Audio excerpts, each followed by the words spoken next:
Good morning students, आ जाओ सभी। आपकी एक और क्लास शुरू हो चुकी है। बहुत बहुत स्वागत है आप सभी का आपके अपने पीवीआर स्टडी में। साथियों, ये आपकी चौथी क्लास होगी और वो कैसे, दो चर राशि में रैखिक समीकरण वाली चौथी नंबर क्लास। एक्सरसाइज चल रहा है 3.1 से लेकर के 3.5, 6, 7 जितना भी है पूरा देखेंगे। तो 3.2 चल रहा है अभी। कौन सा ये 3.2, जिसमें हम क्वेश्चन नंबर 2 तक पढ़ चुके हैं साथियों। क्वेश्चन नंबर 3 और क्वेश्चन नंबर 4 ये दोनों एक जैसे हैं। इनमें क्या बताना है, संगत और असंगत। ध्यान से देखना, बहुत अच्छे से बताएंगे, कंफर्म है समझ में आएगा। ये संगत और असंगत बताना है। कह रहा है कि दो समीकरण दिए गए हैं, इन्हें चेक करिए कि संगत हैं कि असंगत हैं। अगर संगत हैं तो इनको ग्राफीय विधि से हल भी करिए। तो चलिए देखते हैं क्या है पूरा लफड़ा। ये ध्यान से देखना, पूरा क्लास को देखना। और जो नए छात्र छात्राएं जुड़े हैं वो इस चैनल को जल्दी से सब्सक्राइब करें। और मित्रों, अगर इस क्लास को आप PVR study for basic and DElEd वाली क्लास पे देख रहे हैं चैनल पर, तो आप PVR study for 10th and 12th courses, NCERT courses इस चैनल पे आ जाएं, ठीक ना। क्योंकि पीवीआर स्टडी के 3 चैनल चलते हैं, याद रखना। अभी बताऊंगा लास्ट में, क्लास देखो पहले। तो इस समीकरण को आप इस रूप में लिखोगे और दूसरा वाला जो समीकरण है इसे भी क्या करोगे, आप इस रूप में लिखोगे। कहने का मतलब समझना, ये समीकरण 1 बन गया, ये समीकरण 2 बन गया। अब इनकी आप तुलना करोगे, और किससे तुलना करोगे, a1x plus b1y plus c1 equal 0 वाला जो आप अभी तक करते आए हो ना, उसी से इसकी कंपेयर करोगे, ठीक ना। अब लिखिए, नई लाइन से लिखिए। दोनों में मैं पार्टीशन कर देता हूँ, टेंशन मत लो। अब लिखिए समीकरण 1 की a1x plus b1y plus c1 equal 0 से तुलना करने पर, तो जब इसकी तुलना करोगे तो आप ध्यान दो, तो a1 का मान तो यहाँ कुछ है नहीं, गुणांक कुछ नहीं तो 1 होगा। b1 का मान भी कुछ नहीं है, गुणांक क्या है, 1 है। यानी कि a1 का मान क्या होगा प्रिय मित्रों, a1 1 होगा, b1 क्या होगा, 1 होगा, और c1 निकालोगे तो क्या होगा। देखो यहाँ c1 का मान क्या हो जाएगा, इससे -5, यानी कि c1 क्या है, -5। ध्यान देना, अगला देखना। अब लिखो इसको, समीकरण 2 की a2x plus b2y plus c2 equal 0 से तुलना करने पर, जल्दी लिखो, समीकरण 2 की a2x plus b2y plus c2 equal 0 से तुलना करने पर। चलो कर लेते हैं। यहाँ पर a2 बराबर क्या आएगा, देखो यहाँ 2 है, और b2 बराबर क्या आएगा, देखो यहाँ -2 है, और c2 बराबर क्या आएगा, देखो यहाँ -10 है। तो ये हो गया साथियों a1 a2 b1 b2 c1 c2 सब आ गया। अब चलिए हम आगे देखते हैं क्या होती है कहानी जो हम आपको सुनाते हैं जुबानी। इसके पहले हमने आपको बताया था कि जब a1 a2 b1 b2 c1 c2 सभी बराबर होंगे तब क्या होंगे, कंडीशन बताया था, बताओ कमेंट करके। अगर a1 a2 बराबर हैं लेकिन इनके बराबर c1 c2 नहीं है, तब क्या होगा, कंडीशन बताओ। मैंने पिछली क्लास में बहुत अच्छे से बताया है। और जब a1 a2 b1 b2 c1 c2 कोई ना बराबर हो तब क्या होगा, एक मैं बता देता हूँ। जब a1 a2 b1 b2 और c1 c2 कोई भी आपस में बराबर नहीं होंगे तो रेखाएं क्या करेंगी, प्रतिच्छेदित करेंगी, ठीक ना। नोट कर लो जल्दी से इसको, इतना हो गया। फिर चलिए आगे चलते हैं। अब ध्यान देना, अब इसको हम ट्राई करेंगे। अपना मुख्य रूप जो है वो क्या है, यहाँ पे लिखो। चूँकि अब संगत असंगत चेक करेंगे, तो संगत असंगत चेक करने के लिए आप लिखोगे a1 अपान a2, निकाल लो इसको। a1 1, a2 क्या है जल्दी से बताओ, कुछ तो करो यार, लिखा है सामने ना, ये 2, ठीक, ओके। लेकिन यहाँ पर ध्यान देना, a2 जो लिखा गया है वो +2, ठीक है ना, कोई दिक्कत नहीं ना, नो इशू, ओके। चलिए ठीक है। अब b1 b2 निकालो पहले। अभी तो मैंने एक एक मान निकाला था यार, पहले इसको निकाल लेता हूँ तब। b1 b2, b1 देखो 1 है, और b2 की बात करेंगे तो -2 है, और देखना c1 c2, c1 और c2।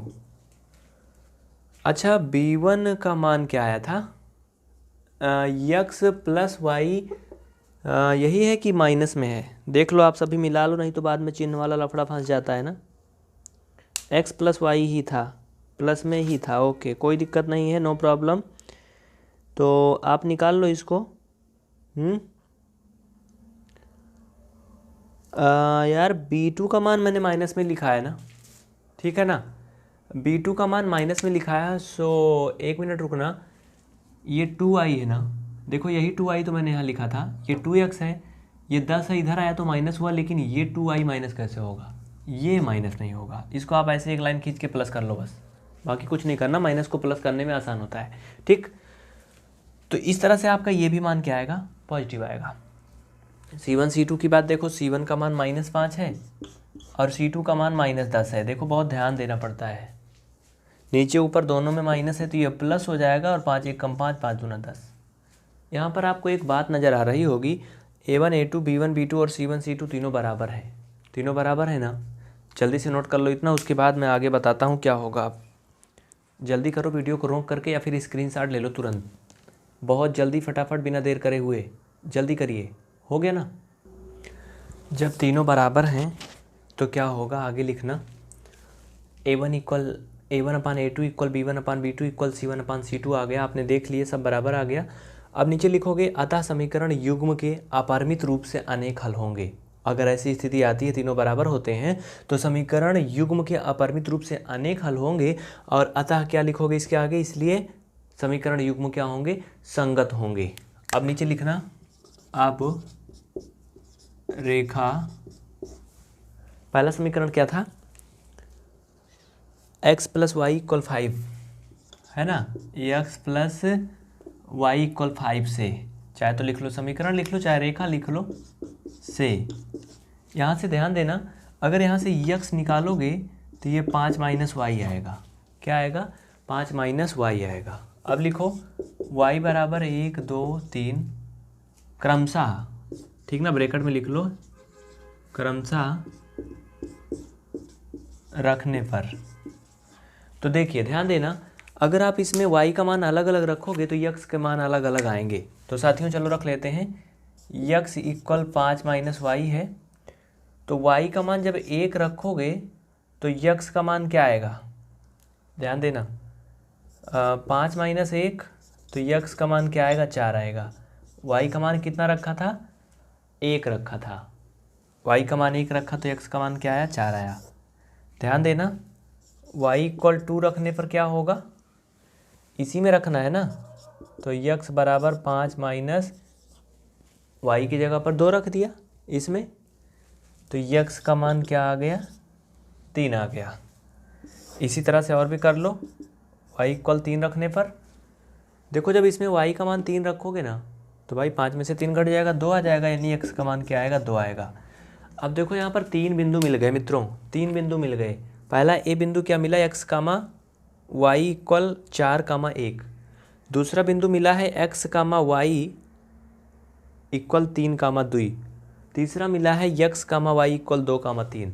जल्दी से इन बिंदुओं को लिख लो फटाफट इतना, फिर आगे लिखना, बहुत जल्दी करिए, फटाफट तुरंत नोट करिए, स्क्रीनशॉट लीजिए या फिर वीडियो को रोक करके लिखिए, जल्दी करें।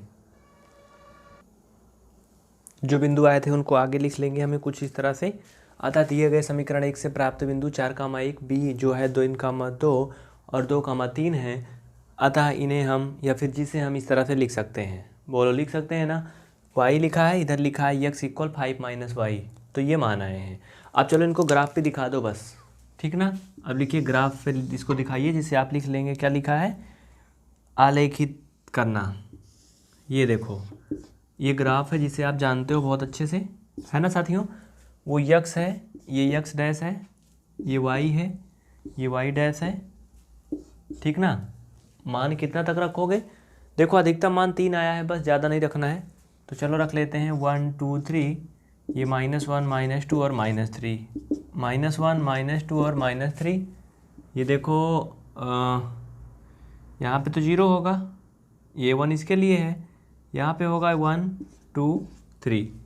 ध्यान देना कैसे बनेगा, 4 कामा 1 का मतलब हुआ मित्रों कि x का मान 4 है, y का मान 1 है, x पर 4 बिंदु चलना है। तो यार थोड़ा सा और बढ़ा लो, ये देखो 4 भी हो गया, चलो, और प्लस में ही चलना है, तो x पर 4 बिंदु चलेंगे तो हम यहाँ आ गए, y पर 1 कह रहा है, 1 मतलब थोड़ा सा ही ऊपर जाना है, कहने का मतलब यहाँ कहीं है 4,1। ध्यान देना ये बन गया 4,1। अगला कह रहा 3,2। एक्स पर 3 चलना है मतलब यहाँ, वाई पर 2 चलना है मतलब यहाँ। अरे ऐसे ना, ये ऐसे, तो ये 3,2 हो गया। बहुत ध्यान से समझना। अगला बिंदु है 2,3। एक्स पर 2 और वाई पर 3, तो ये एक्स पर 2 यहाँ पे होगा, वाई पर 3 मतलब यहाँ पे होगा। तो ये ऐसे जाएगा, मतलब यहाँ पे क्या आएगा 2,3। तो साथियों इस तरह से आपका ये ग्राफ बन के रेडी हो चुका है, जिसे आप तैयार कर लिए। ये ऐसे आप मिला दोगे तीनों लाइनों को काटती हुई, और सीधी एक रेखा निकल जाएगी प्यार से, ऐसे एकदम सीधा जाएगा ये। कैसे? एकदम सीधा ऐसे मिलाओगे पटरी से तो आ जाएगा, ठीक ना। तो ये हुआ आपका ग्राफ। इसे आप चाहो तो काट भी सकते हो ऐसे ले जा करके, ऐसे मतलब देखो प्रतिच्छेदित किया कि नहीं किया इसने, क्या किया, प्रतिच्छेदित किया। अगर एक सीधी रेखा आराम से खींचोगे स्केल रख के तो पूरा आ जाएगा, कोई दिक्कत नहीं होगी। मतलब वो क्या करेगी, उसको प्रतिच्छेदित करेगी, है ना। नोट कर लीजिए जल्दी से। तो ये आपका जो चौथा क्वेश्चन था, तीसरा था, उसका सारा सलूशन इसमें हो चुका है। इसी तरह से हम अगला क्वेश्चन भी कर ले जाएंगे। और हर दिन ये क्लास देखना। आप इस क्लास को देख रहे हैं PVR study for NCERT solution. जी हाँ, PVR study for NCERT solution. अगर आपने इस चैनल को सब्सक्राइब नहीं किया है तो अभी तुरंत कर लें। हो सकता है आप PVR study for basic and DLED वाले चैनल पे इसे देख रहे हो, तो आप इस चैनल को ज़रूर सब्सक्राइब करना, क्योंकि इसी पे ये कंप्लीट क्लास होगी। और बेसिक और DLED वाले पे अब नहीं चलेगी, ये बंद होने वाला है, ठीक ना। तो बेसिक और DLED वाला छोड़ दो अब सभी, और आ जाओ PVR study for NCERT solution. Special NCERT के सारे सलूशन इस पे मिलेंगे। चलते हैं फिर। जय हिंद। अपना और अपनों का ख्याल रखना, और अपने कैरियर को भी आगे बढ़ाना, कुछ अच्छा करना साथियों। बहुत जल्दी ही आपका कोर्स कंप्लीट कर रहे हैं हम, आपके लिए 3 क्लास लेके आएंगे एक साथ।